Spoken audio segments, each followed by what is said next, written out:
want to transition over to Conor on this. You know, where it's Conor madness. Everybody's got Conor's name in his mouth.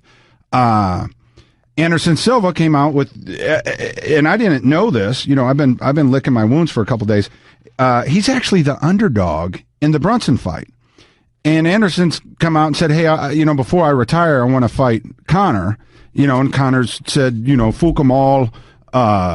You know, I'll fight anybody as long as the numbers are right, get the numbers right. Man, Conor, listen, they already took both your belts away, whether you believe it or not. Okay. You're woofing about Floyd Mayweather. Hey, daddy, that fight's not going to happen. So the longer you're out there, brother, the less people are gonna. If you think you're irreplaceable, you're not, man. You're not. Yeah. So you finished that in a different way than I thought you would. I thought you were going to stay on Conor and Anderson. Now I'll go a step further for you. Did you know Anderson? He wants to do it at 170. He's willing to go down to 170, and he did a weight cut and got down to like 176 or something, or 174. Now I don't believe him that he actually did that. There would be no sense to pass up the weight that he's got to make against Brunson. That wouldn't make any kind of sense, but this is the claim that he's making. And I'll tell you this, if Anderson wants that fight and is willing to get to 170, he's going to get that fight. I'll also remind you of one other thing. Anderson's last fight, Anderson used to fight at 170. People don't know that. Anderson's last fight before he got into the UFC was at 175. He was in a tournament with Okami and Shields. I think Carlos Condit might have been in that. I have to look up the tournament. But the bottom line was that was his competition prior to the UFC, and the weight that he made was 175. When he came to the UFC, he got signed for 180. They didn't need a 170-pound star. They had Matt Hughes at the time. Koscheck was an up-and-comer. Fitch was starting to make his splash. So they signed him at 185, but people do forget that. Anderson could get to 170, is willing to get to 170, and so many people, when Anderson had made that comment, overlooked it, thought he was kidding, thought he wasn't being serious. I'm on the other side of it. I think he's very serious.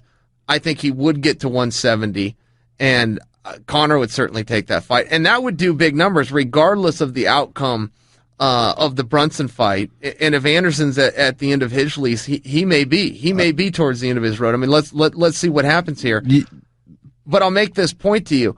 That's still a marketable and drawable fight, even if a guy's on his way out. Because it's like, okay, great, then we're going to hand the torch to Conor fully. And there's something to sell there. And Conor never commented on it. I think Conor also was of the school of, oh, well, that isn't going to happen, and everybody's trying to use my name. I think Anderson was being quite serious when he said it. Claimed that he had made a weight cut, which I don't believe, but you get the point. And whether he did or not, that is his real weight. He's about a 180-pounder. That weight class just doesn't exist, so he had to choose where he went, and he ended up all the way at 205. He had a little help, as USADA eventually showed us, but he could go 170. He's very, very lean. You know, there was a time, you know, Randy and Dana, they've been at war, the pissing match the last several years. But there was a time where Dana said, listen, I've never said no to that guy. I've never said no to Randy. Want to fight for the title, want to do this, want to do that, and Randy deserved that. I believe that if Anderson tells Dana that he wants to do something, I think Dana offers him that same kind of respect as well. I'd love to see it. I do, you know, I do mention to Conor, hey man, you're the biggest thing since sliced bread, but somebody's making new bread every day. So, you know, don't keep the star from to continue to rise because you've lost your goddamn mind. You're not fighting Floyd Mayweather. Let's come back to the cage and make some money. Now, are you out of bounds on that? I mean, I feel like maybe you're marking out a little bit. Here's what I'm hearing about Conor, and Conor plays everything right in the media. I see so many people that try to critique him, and you're right. He could easily stub his toe. However, I will offer you this. What I hear behind the scenes is that he's very easy to deal with. If you want to get a deal done and you want to get a fighter a contract, that he's very easy to deal with. That he comes out and says, I demanded this and I got it. And I got $10 million or $20 million, whatever some of his claims are. But the behind the scenes, he's not. What I do hear is that he's a man of his word. Now, everybody changes eventually. Everybody pushes back and has their hard moments. And I don't propose that he isn't a guy that understands his worth and goes out there and tries to get it a little bit. But as long as Joel, here's something that you need to consider, so does everybody else. As long as Conor is easy to deal with in the office, he can go out and do whatever craziness he wants to do in the media. And I feel like you're saying, like, hey, Conor's not going to fight. Conor was pretty straight up. I thought after the Eddie fight, he said, look, my girlfriend's pregnant. I'm taking my oars out of the water a little bit until the baby comes. And for whatever reason that he needed to be there while she's pregnant. But he did tell everybody. He did disclose it. They did the interim championship, or getting ready to. I mean, everybody kind of knew the score. He's not a guy that's gone back on his word. Some people didn't like his words. Some people didn't want him to take a break because he is the star and face of the company and champion 2 different divisions. Some people didn't like that.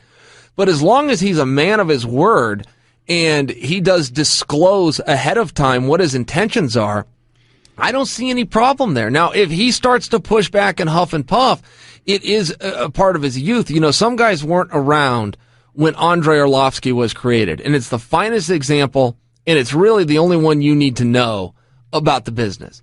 The business at that time ran off of 2 people. Now, I'm going back to 2005, but it ran off of 2 people, Randy Couture and Tito Ortiz. Now, Chuck Liddell was around, but for whatever reason, Chuck was not a star.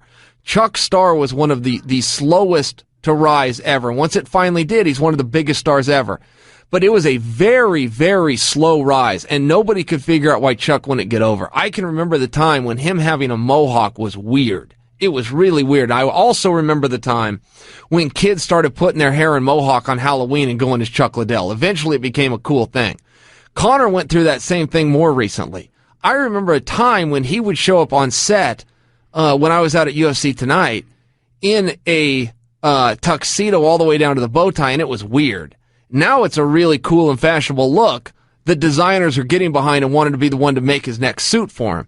So the point that I'm trying to make, though, when Randy Couture retired and Tito Ortiz got in his pissing match and stepped aside, they were left with nobody. They had absolutely no stars, and they created one overnight called Andrei Arlovski. And Andrei Arlovski became recognized and believed all the way down to reporters that are supposed to know what they're doing.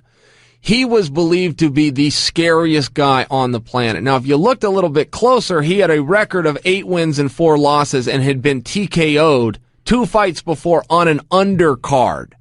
They had nobody else. They took one look at this guy and they go, this is the guy with the youth and the look that is made for a billboard. And they created him overnight, and his skills were not great. But he had the look and he had the marketing machine behind him. And the next thing you knew, not only was he ranked number 1, but he was also selling out arenas. The point that I'm trying to make, and Conor might be too young to know this, and he might find out the hard way, because Conor's, 27 now, and this is 13 years ago, so he's 14 years old. So Conor may not know this story.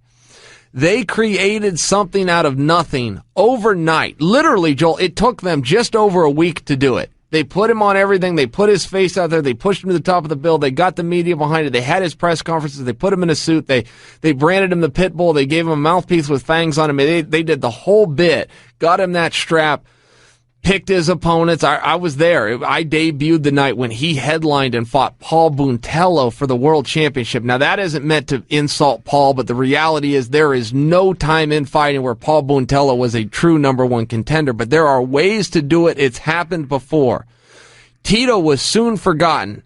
Tito, who was the biggest star at the time, could not get an appearance at the local county fair, and the same thing can happen with Conor. And you'll think that it can't, but it can. And it can happen overnight. If he wants to puff, and he puffs a little bit too hard. Now, again, this comes to the office, not to the way he portrays the meetings in the media. But if in the office he becomes too hard to deal with and they can't get something done, it's going to be game over, and it's going to be game over in record time. And that's what he doesn't understand. He thinks he's going to come on shows like this or go on SportsCenter and tell his side. He will not. When we all get the email that says that he's out and this is who's in, that's who we are then going to talk to. You make a fair point, and I don't try to be anybody I'm not up here. I'm a maniac. I get that. But I've had a very unique perspective of this sport. I watched it grow from the back of my car dealership. I watched superstars like you and Randy and Danny and Ed Herman and Nate Quarry and Chris Lieben, and it goes on and on and on. come out of there, and I've watched this sport. A lot of people that are in this sport, I go to your practices, and I see the conversations that these up and comers are having, and I'm like, wow, that whole conversation wasn't even possible to happen before. And my point is there's people that help pave the way for everybody. And even though it's only been, 16 years, man, without a lot of those key ingredients, no matter how good the promotion machine is, it wouldn't have went anywhere. I mean, you can't forget about Matt Hughes and Randy Couture and Chuck Liddell and Tito Ortiz. You just can't. Those are the four horsemen out of the gate. Now, another guy, to me, is Anderson Silva. If somebody says who the fuck is Anderson Silva, as a fan, now maybe I'm marking out, that irritates me. As a fan, that irritates me. And again, I'm marking out, but that did kind of ruffle my feathers because I'm like, I see it now. Everybody thinks this sport has always been this way, and goddamn, it hasn't. You look at, we started the show with Ryan, and I'll circle back to that. Everybody had a full-time job 16 years ago. Everybody had a full-time job. One of the great things to get to was when you made enough money fighting that you could quit your job. And now people with no fights ever are they don't even have a job. Ryan Walker's got a full-time job. That makes me feel good. Yeah, kid. But again, I've had a unique perspective on this sport, and I understand the history of it, and I don't think everybody does. Yeah, and that is a little bit tough when you take guys like you and I that were there as the table was being set before everybody was sitting down at it, is what you just said. The sacrifices were much more, and it really was about who wants to do this, not who can be bribed into it. And you will hear guys come out, and I support it from a marketing standpoint. I support the guys that come out and say, this business only exists because of me, and I did it, and I did all of that. Where the problem is the guys that believe it. Where Conor thinks that he has changed the game or done anything like that. And sometimes, hey, are we marks and we're falling for what he's saying? Or does he actually believe this? Did he change the sport? No. Did he create the sport? No. Was the sport long before him, very successful, and will be here and very successful after him? Yeah, of course. I mean, don't forget, Conor's not in Bellator. Bellator's thriving. Go check the stock prices over at Viacom. When they started, when Coker signed on, and Viacom's a whole company, but I'm just using this as an example. They were worth $5.1 billion. Do you know what Viacom's worth today, Joel? After Coker came on? I get that this isn't, the Bellator is just one part. I'm not trying to give my boss all of the credit, but this is an example because it's the dates that I checked. They were worth $5.1 billion when Coker signed on. Do you know what their stock price is today? I do not. They're sitting on $15.3 billion. Ooh. So I guess the point that I'm making, Conor's incredible for business. Conor's done an incredible job. We don't have Conor. We're kicking ass. So if you think for a second that the UFC without Conor isn't still going to kick it, that's just silly. We're an example over at Bellator that you don't have to have Conor to be selling out arenas and moving the needle. There's great things that go on out there.